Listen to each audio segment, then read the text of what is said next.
কিছু ছেলে আছে এমন, মানে কোনোভাবে ব্রেনই টোটাল কাজ করে না। কারে নিষেধ করলো ও জানেই না। আফসোসের ব্যাপার, আফসোস।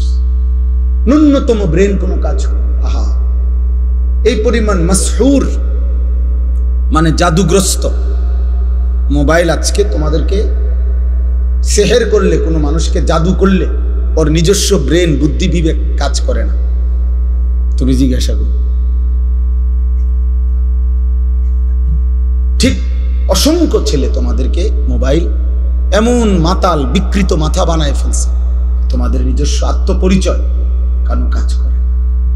তোমার একবারও মনে হয় না যে তোমার সৃষ্টিকর্তা কে, তোমার একবারও মনে হয় না তোমার সৃষ্টি করলেন কে।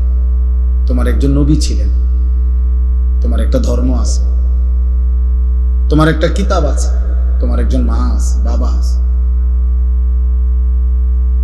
তোমার একটা বংশ পরিচয় আছে, তোমার একটা ধর্মের পরিচয় আছে, তোমার সৃষ্টিকর্তা আছে। তোমাকে তার কাছে ফিরতে হবে। কি করতেছো বাবা?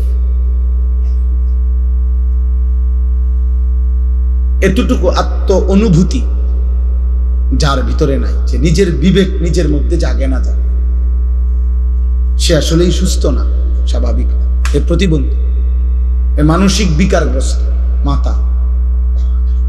এই জন্যই বললাম, আল্লাহ বলছেন আফা হাসিবতুম আন্নামা খালাকনাকুম আবাসান, বান্দা তুমি কি এই ভেবেছ যে আমি তোমাদেরকে অনর্থক বানিয়েছি? ওয়া আন্নাকুম ইলাইনা লা তুরজাউন, এবং আল্লাহ বলেন আর এটাও কি ভেবেছ, মনে করছো যে তোমরা আমার কাছে আসতে হবে না? কি এটা ভাবছেন আপনারা? আল্লাহর কাছে ফিরতে হবে না? বলো না ভাইয়া, বলো, নওজোয়ান ভাই বলো, আল্লাহর কাছে ফিরতে হবে না? তাইলে তো ওনার কাছে কিভাবে দাঁড়ায় বলো না আব্বা? আজকে সারাদিনে এক ওয়াক্ত নামাজ, ফজর, জোহর, আসর, মাগরিব, এশা, মাত্র 14 বছর 16 বছর বয়স। এত কম বয়সে এত বড় গাদ্দার হইলা যে একটা ওয়াক্ত নামাজ পড়লা না, একটা সেজদা দিলা না।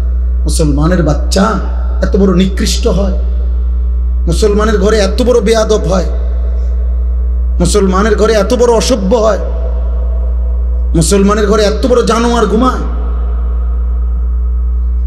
এ তো মানুষ না, নিশ্চিত সে মানুষ না বাপ।